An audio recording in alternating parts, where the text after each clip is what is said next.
What is up, everybody? This is my Flash Season 7 Episode 15 Enemy at the Gate review, and wow, this episode was amazing. I don't know if it was the the horrible episode we had last week. That episode became the newest, lowest rated episode of The Flash on IMDb. No cap. Yeah, I just thought this episode was really amazing. Like, it could compete with, like, some episodes on Season 1. If we're competing, it can't hold its ground because it's Season 7. And, I don't know.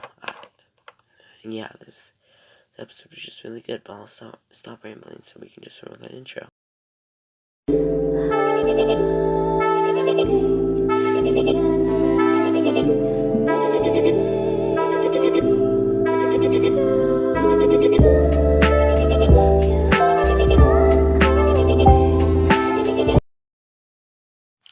Yeah, this episode starts off with Barry doing some CSI work, or just work, which I don't remember when last time he did that. I didn't think Barry remembered he had a job, but anyway, Nora appears. Like, Nora was silent, so they must have filmed this, around the same time as the 150th episode, just put in this episode, because there was no special CGI in this, like, appearance. They just had to edit some clips together, but Nora basically says, yeah, everything's going according to plan, everything's gonna work. And, Barry is still just so surprised to see Nora, and, I don't know, we all were surprised. This was such a surprising moment that didn't get leaked at all, because, of course, they filmed this when they were filming the 150th episode, but it was just such a surprise, man. But when Barry goes to hug his daughter, he realized it was all a dream. So then he calls Iris, and all the things for Iris were all in calls this episode, because Candace Patton got homesick, because I think she was the only one out of the Flash cast that didn't have someone they loved go up to Vancouver with them, so she got very homesick, but whatever. Yeah, Barry grabs a couple things like blood and urine to test if Iris is pregnant, can you test for blood? I don't know, but, yeah, Barry is gonna take his car, or their car. I didn't know Barry had a car. It wouldn't make sense for him to have a car, but he probably took Iris's. But he grabs the keys, and Cecile is there, and Barry's like, "Oh, hey, Cecile," and they talk for a little bit, and he's like, "What are you doing here?" And Cecile's like, "We have lunch later, and then I need to bring some stuff to Iris." Iris is like, "Oh, Iris is at work," and then Cecile, sorry to clear my throat, sorry if that was bad, Cecile sees, Iris's laptop she uses for work, so obviously Barry's a liar, and, he deserves to get whatever's coming to him. No, yeah, it's just a really awkward exchange, and, you know, Barry, he's nervous, like, super nervous whenever this stuff happens, even though he's met his kid. I don't know, I'm just saying crap, man. I'm just saying crap the full time. So Killer Frost, she like throws, she's throwing these like things at a board to make like art, because if you remember, Caitlin's whole thing, or Frost's whole thing is like, what is art and everything. And then Chester comes in, and he's like, "Oh yeah, you making art? That's dope." So Frost and Chester talk, and Chester's like, "Oh hey, I just wanted to inform you, your dude Mark, got out of prison and stuff." And Frost's like, "Oh, did Katie tell you?" And Chester's like, "No, he's the dude you fought at the bar when you got arrested, man." Yeah, but yeah, it's just a quick little simple conversation with them, and then we have this scene with Joe and Kristen, where Joe and Kristen are sorry, I put down what I was fidgeting with, investigating this stuff with Adam something. I don't think it's Kramer's brother. She said that they were like a brother to him, but they found that he had like a code name for like a boat because he was in like the Navy, and he used that code name as his actual name. So he is just in Midway City, like 60 miles away, or whatever they said. So yeah, but after this we have some Godspeeds appearing in Central City, and yes, I said Godspeeds, not Godspeed. And yeah, we have Barry going into Star Labs like, oh crap, nobody saw me with a car, and Chester's like, hey, those are some keys I see there. Did you drive here? I don't know why I gave him like a southern accent, but yeah, I don't know. If you've watched one of my views, you know I whenever I talk I do weird voices. But Barry's like, hey, yeah, I just had to bring this bag of this urine and blood here because Caitlin, yeah, she is my doctor, and I'm getting my yearly physical, and just like, is it weird having a doc that's like your everything? And Bear's like, oh no. And throughout this conversation, Chester goes like, hey, you got a flashmobile? After like he recognized the keys, I forgot to say that, but Chester's like, oh, she's working with Ultraviolet and Allegra right now, so I don't know why she would schedule those things at one time, so you might have to reschedule. So Bear's like, oh, okay. And he gets on the phone and calls Iris again. This like, you shot that extra scene with Nora. You couldn't have put like her voice on the other end because it's a bit weird just having Barry talking to an empty phone. But I digress.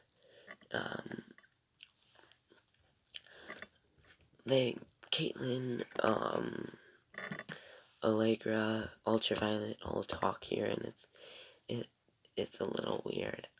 I'm just gonna say, because this felt like the most out of place thing in the episode, to be honest. It wasn't even that entertaining, and it was just so out of place. If you've seen last week's video, I don't care about Ultraviolet. I think the only reason Allegra is in this show is because Eric Wallace created her in the comics, so the showrunner obviously wants his character to be in this show and to have the first appearance of his character, and it's just a little stupid, and I don't care, but yeah, I'm just being honest, man. But yeah, how many times do I say "but" in this review, man? I just don't care. It just felt like the most out of place. I'm just repeating stuff. I'm so sorry. Mark in the bar where Frost got arrested is trying to get his old job back because, you know, he's freed, but these people are like, oh no, snitches get stitches and everything because he snitched to get out of prison time. And that's true, snitches get stitches. No, I shouldn't say that. But yeah, Frost gets there and he's like, hey, or not he, she is like, hey, back off. And or they, I don't know what their pronoun. I'm just gonna refer to them as she, her, or whatever. I don't know. Someone probably just clicked off that video because I mentioned pronouns. Yeah, but Frost and Mark talk, and Frost is like, hey, you're bleeding out. Why don't you let me take you somewhere? And Frost's name is off all these places, and Mark is like, oh no, I kind of did something with their X-ray machine, the UV. Oh, I blew that place up. Oh, that doctor would try to kill me for what I did and stuff. And Frost eventually comes to the conclusion, like, hey, why don't I take you to Star Labs and have Katie work on you? And that's basically what they come to the conclusion with.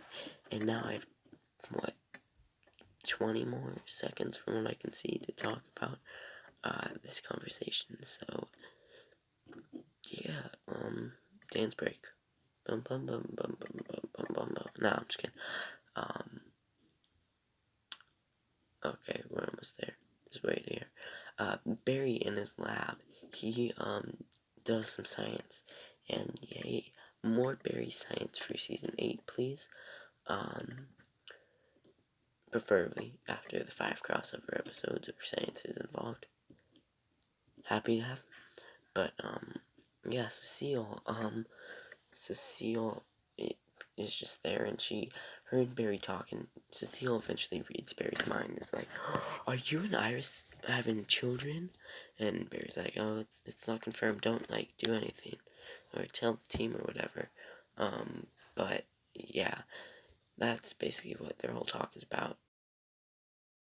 Yeah, so Barry's like testing the something to make sure it turns blue, because blue would be a yes, Iris is pregnant, and red would be a no, Iris is not pregnant. She just has a cold. And Barry senses stuff, and all this glass shatters, and this white lightning comes through, breaking everything, including like the test stuff that he was testing. Barry gets Cecile out there. They rush out there. And I wonder how many times he's had to explain to the CCPD, like, hey, another lightning bolt went through my window. You guys are gonna have to pay to fix that. But yeah, back in Star Labs, Caitlin is fixing up Mark, and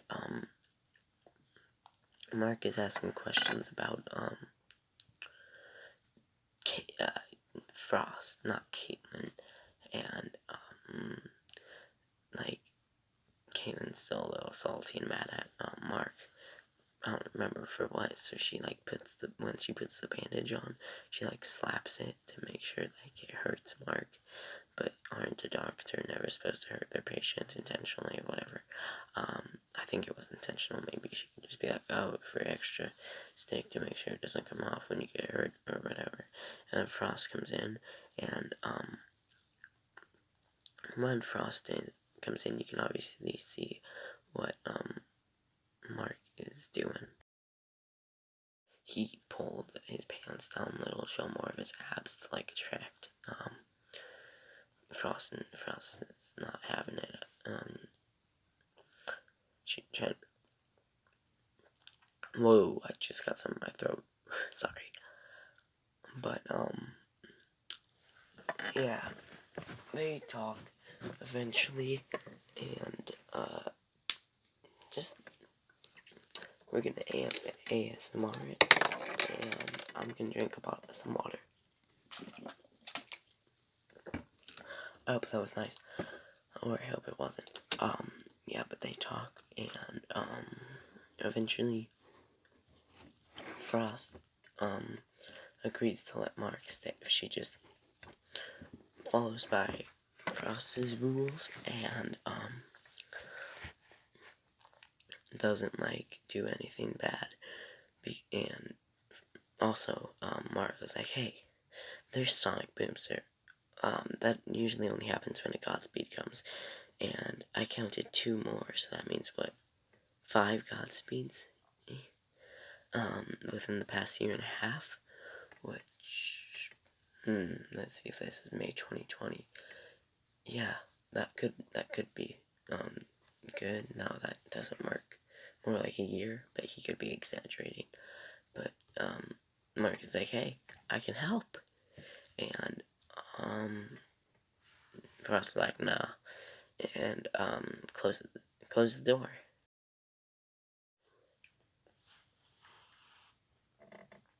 Yeah, sorry for the silence.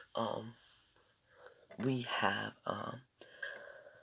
Caitlin starting to operate on Ultraviolet when Cecile and Allegra start to talk to her. Sorry, I shouldn't pull my sleeves up, but I have to keep one finger on the microphone button on the editing app that I use, so I had to like pull my sleeves up with my like teeth. But whatever, that is not important right now. This review is important. So we have Barry and Chester talking real quick, and Chester informs Barry about the Godspeeds. So Barry goes to the power or a Godspeed. So Barry goes to the power station where Godspeed is, and if you just look around the scenery really quick, I really believe that this set that they're using is the same set that they used for the Crow's headquarters in Batwoman. If you haven't watched that, skip like 10 seconds or whatever. But the Crows got shut down, so they're not using that set anymore. But yeah, Chester decoded whatever Godspeed said, and it's basically a trap for Barry, and the Godspeeds lured him. In some words you just don't think you're saying correctly. Lured, that's what I'm thinking. Him in, and so all these Godspeeds appear, and Barry runs from them, and this CGI has been looking pretty good lately. Yeah. Eventually, Cisco has to, like, go activate the Babel protocol and, like, turn on the, force shields that Cisco installed, so he does that.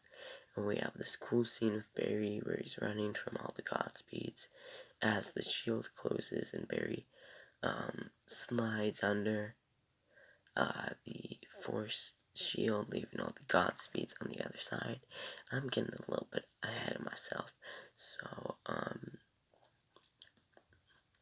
yeah, all the other Godspeeds are left on the other side of the force field. They try to phase through it, but now their plan has resorted to just punching through the wall and just over time break the barrier that way.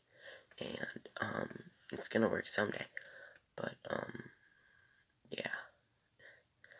Barry gets back inside and talks to Frost and Chester. So Barry talks to them, and they talk about a plan, and they can't evacuate because Caitlyn's in the middle of ultraviolet surgery, so they gotta fight them off and make sure they don't come inside. So they are gonna make a plan. Chester is about to come up with one, and yeah, Chester does come up with one, but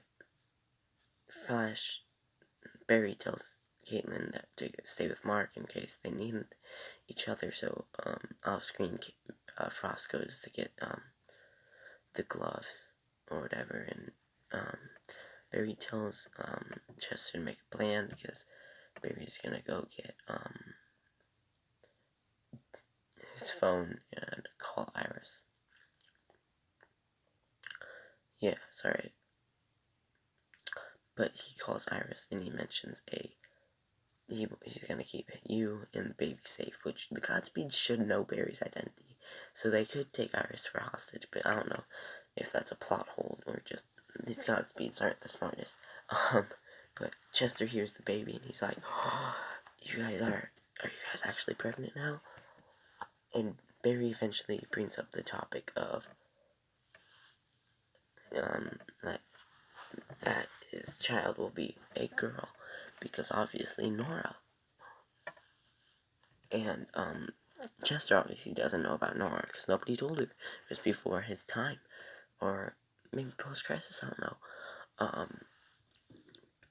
But yeah, Chester's like, hey, if this is a Back to the Future situation, it could be different because in the world of infinite possibilities, you don't know if your son could be a boy or a girl, a twin. In a world of infinite possibilities, Chester is a girl. On one of the multiverses, it's just, yeah, Barry is a girl on one of the multiverses. It's just, Ryan Wilder is Batman on another. Actually, I would want to see that. That would be kind of cool. Luke Fox is Batwoman. It wouldn't be. Yeah, it would still be Ryan Wilder if she was a boy. Whatever. I'm getting off on a tangent. Some crap happens with ultraviolet, so Cecile has to use her powers, and she activates her eyes kind of look like what the Top's eyes when Top uses her powers, like in season 1, episode 1, or the episode in season 3, the 2 episodes in season 3, actually. Well, she was in 2 episodes in season 3. I'm surprised they got her even for season 7. Well, I guess she wasn't doing anything. But, yeah. Frost goes to talk to Mark, and Mark did some, and Mark's like, hey, you can't expect me not to try to escape, right? And they talk, and Caitlin gives, Mark his gloves that he used, or his chillblain gloves that he uses, and, he's gonna, yeah, Frost basically says, you have these, but if you break my trust is not, earned easily, so if you break my trust, you'll never get these back again, or something like that. And, that's the deal they made, and, yeah. I have some clips that I'm just summarizing it, even though this review is like 3 minutes shorter than the actual episode, so I hope you're enjoying it. Like, if you haven't already, go turn on a game, man. Like, put on your headphones or whatever and listen to this. It won't be the best. It won't be the worst, though. Maybe it'll be the worst. I don't know. Maybe I'm just rambling. But eventually, the Godspeeds figure out a way to, break the force field. And that's exactly what they do when they break the force field down. And, the shields are gone. So, they're gonna lose in Clash Royale. But, not the Fortnite reference that Chester made earlier, because that game is gas without the G. But,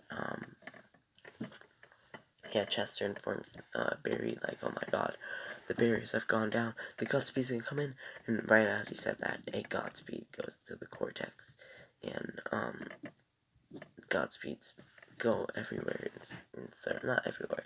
I'm surprised the Godspeed didn't try to attack Caitlyn, Ultraviolet, or Allegra, but anyway, we follow Chester here before the big fight breaks out, and he runs to the time vault, because Barry said earlier that Cisco padded the time vault so that no speedster can get in unless, Barry went rogue again. So, Chester goes in the time vault, and he activates Gideon, and he's like, hey, Gideon, I had a plan, it didn't work. I was gonna use their noise that they use to communicate with each other to, kind of mess with them, and Gideon's like, oh, hey, that could actually work. But that's later. I'm summarizing a little bit. Sorry, I was like over something. But we have this awesome fight scene with one of the Godspeeds and Barry, and I love this fight scene. I don't know if it's just because we have been so deprived from actual Flash fight scenes where he's actually pit up against the villain. I don't know if it's because we've been so deprived of speedster fight scenes, but this is exactly what I want from a show called The Flash, and I'm pretty sure this is the first time in this whole entire season where Barry has punched a villain that he has been up against. Not an Eva duplicate, like an actual villain. Because those Eva duplicates were not even a challenge, man.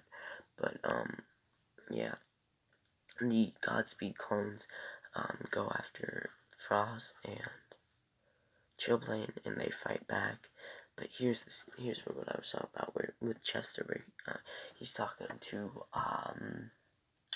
what's her face, Gideon, and Gideon's like, oh hey, yeah, Chester P, we can do that. We can blast that sound all throughout Star Labs so that it will mess with the Godspeeds, and these people might actually have a fighting chance. And I like the upgrades they did to the time lab, giving it like some blue LED lights and everything. Because, you know, that's one of the things that Cisco does. He just adds blue LED lights for no reason. But, no, I'm just kidding. It looks pretty dope, doesn't it? But yeah, we're back to the fight. Like, the sound activates all throughout Star Labs. And then, we're back to the fight with Barry and Godspeed, and like I said, this is like the first time he punches a villain using a super sonic punch. I don't know why he never used that against like Psych or I just forgot the name, Frieza, before they were all good guys, but, Frieza could handle it. But yeah, this was just such a great fight scene. Maybe, I don't know if it's because we've been so deprived from these, but I was just so, it's a great fight scene. I got nothing more to say. Throughout the battle, Barry gets hit by a Godspeed and goes through, like, a window or whatever, and, it looks like they're trying to play him to be, like, knocked out or something, but, that doesn't stand to reason. Yeah, so all the Godspeed and all the storylines are also like this. So now, Mark and Caitlin had more of a fighting chance than they did originally. And, that's what they do. They fight like their life depends on it, which, not gonna lie, it kinda does. But, I don't know, I really enjoyed this fight scene. I thought it was also a really good fight scene. I thought all the fight scenes in this episode were really well choreographed and prepared. They were just really good, you know? I'm excited for our final fight scene with Godspeed in the finale, because that got leaked with him, with, spoilers, just skip 10 seconds, with Reverse Flash, Barry, and Godspeed. But yeah, for you people who just skip 10 seconds, you avoid the spoiler. So here's a cookie. But yeah, Godspeed eventually makes his way to the, I don't think that was very clear. Yeah, anyway, 3 Godspeeds, like, appear. Well, Barry takes out this Godspeed, and then, 3 Godspeeds appear, and 1 Godspeed, goes to the time vault and blows the door open, blowing Chester back against the wall, and, the Godspeed walks in there and basically destroys what Gideon was working on. All the white noise and whatever they said or whatever is now gone, and, now the Godspeeds have a fighting chance, and Team Flash is more likely to lose. Yeah, so, the fighting has turned against, Frost and Mark are, blown back by, some lightning throws by the Godspeeds, and, yeah, all the Godspeeds to everybody start doing Reverse Flash's signature move, the vibrating hand. So, yeah, now 3 Godspeeds portal in to where Barry is, and, Barry is not horrified, but he's like, okay, yeah, let's take this on. Frost and Mark are a little shocked, but man, Chester's a little horrified. But yeah, Chester has powers, if you don't remember. They never use them. They just basically replace Cisco, but I would love to see Chester use black hole powers once in a while. But anyway, Barry has this awesome scene. It gives me chills thinking about it, where he goes, "Come on!" when he's done, and he blasts all 3 Godspeeds, and they all go through the glass and everything. It was just so epic, and he draws out all the Godspeeds from Star Labs. I think there were 6 by the end, and all 6 Godspeeds chase him out Star Labs. This was such a cool scene, and Cisco and Chester's relieved, and Mark and Caitlin are, and man, this scene was just so cool. I know we got set photos, like, late April, I think it was, of this, and I was just so excited to see that, this happened, and it was just really cool. But, yeah, the Godspeeds chase Barry, but eventually they catch up to him and blast him with, their white Godspeed lightning, is what we'll call it, and he blasts back, and they, like, are the Godspeeds faster than him? I bet 5 Godspeeds could, because in the comics, when when Godspeed splits, he makes a clone. He becomes less powerful. So the most powerful Godspeed is the OG, where he doesn't have a clone, but with each clone he gets less weak, so he should be slower, but whatever. All these Godspeeds appear around Barry, and they, I don't know, it just looks cool. I don't get why Godspeed took so long, why they talked about it for so long, but I guess the costume department had to make, what, by the end of this episode? 12 Godspeed suits? And if like one of the stunt performers spilled, they like had to redo it. It would just be horrible. But all the Godspeeds siphon speed off Barry, which is, this episode could have been ruined if they stole his speed, and we could have had another Barry loses his speed thing, but no. 6 more Godspeeds come in, and here I was like, oh, what's going on? But each Godspeed is confrontational, and these 6 Godspeeds make the other 6 Godspeeds stop siphoning Barry's speed off. So Barry runs away, and he gets out of that sticky situation, and he witnesses as all 6 Godspeeds fight the other 6 Godspeeds. This moment was like, what? And it all just makes so much sense to me now. In the synopsis, sorry, I can't pronounce words today, synopsis for episode 16, 17, they mentioned a Godspeed war. The Godspeeds are having a civil war. The next episode is called POW, Prisoner of War. The prisoner of war that they could be referring to is the original Godspeed, or both are August Hearts from season 5 and the new one they cast for this season could be fighting for supremacy of Godspeed or whatever. That's just my theory, and the prisoner of war probably is August Heart. But yeah.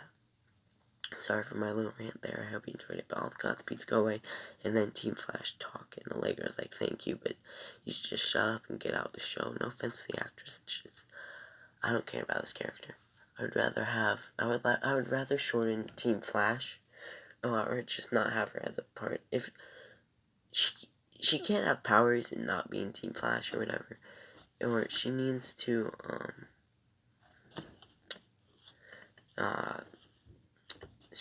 she needs to pick a team, man. Team Citizen or Team Flash. Like, you have superpowers, you could use those. You could become you have all of Nash's gadgets, which you can use, and you're a part of Team Citizen. Just like choose who you want to be, but whatever. Barry like rally talks or whatever, and here's where the thing comes up. Caitlin talks about how the Godspeeds are in a civil war, and yeah, but Mark makes a drink for Caitlin and himself, but he slips a little something in the mixer that he used. I don't know the exact words because I'm not old enough to drink, but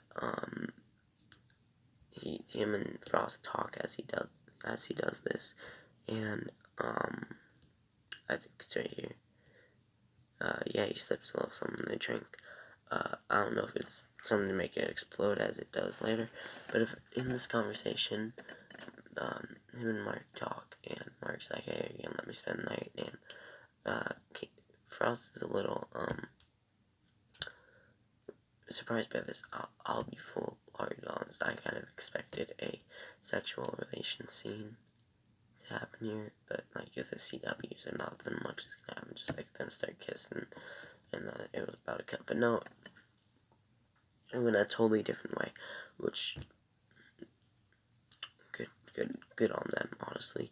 But Mark talks about how he thought they were gonna die, and he was okay with it because Caitlin would be Frost would be the last face he'd ever see, and weirdly, he was okay with that. And it, yeah, he is playing with Frost's emotions, and Frost gets so like, oh my god, and everything, that Frost goes in to kiss Mark, but before they can kiss, I think it's a martini mixer, explodes in something explodes, it pops. So, and it starts smoking. So Frost goes to investigate, and there was something in it, and she mumbles whatever from what's his name now?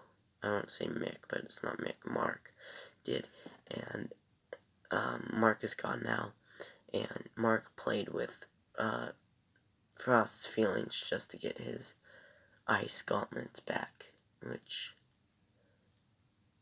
you don't play with Micro's feelings, man, or else I'm gonna hurt you. No, I'm just kidding. That dude's way more jacked than me. Not that I'm fat, but no offense if you are. It's not horrible. I got myself in a corner. I'm gonna get myself out. Barry and Cecile talk as he does work, and Cecile's like, Barry, you can be a great father and everything. Barry, you can visibly tell is nervous and kind of doesn't want to talk about it, man. But the test results come in finally. What he was trying to do from the beginning of the episode finally comes in, and negative. Iris is not pregnant. Barry is surprised by this, and he's like, but my dream, Nora said that it would work. And then we have this final scene of the episode, which is honestly confusing, but also so much fun to speculate about, man. We already got our answer. They survived, by the way. The director of the 150th episode took a behind-the-scenes photo with Kristen Kramer. Kristen Kramer's still alive, but, and Joe. So, Joe and Kristen talk in a car, and it's mostly about, what they did and stuff, and what, this dude did, and, I don't know, I like that they found a common ground and they're not enemies anymore. It makes their dynamic much more interesting, and Kristen a much more interesting character now that they found a common ground, and Kristen isn't just, oh, I hate metahumans or whatever. But she has sort of a reason for it, but I still hate that they used their Black Lives Matter episode and used it on a white woman. Yeah, but anyway, Joe sees some blue light in the back, and Kristen's like, oh my god, get out of the car, fast. And I don't think they're buckled in. If they were buckled in, it would make it much harder to get out. But anyway, short answer, the car explodes. We see 2 doors are open. Maybe they got out. I don't think they did. Maybe they did. I saw a comment on Paige's review that said, oh, I could totally see Bart Allen swooping in and saving them there. But Bart isn't appearing until episode 17, so I don't think that's likely. But, yeah. Just again, the director of the 150th episode entitled Heart of the Matter Part 1 took a bunch of behind-the-scene photos for his Instagram, and there was one with Joe, or I can't remember the actor's name. I know it's gonna pain me later, and the girl who plays Kristen. But anyway, that was my Flash Season 7, Episode 15, Enemy at the Gate review. That's the episode. I hope you enjoyed it. I hope you enjoyed this review that was 3 minutes shorter than the actual episode. As this exports, I'm gonna go watch Loki, and goodbye, stay safe, and goodbye.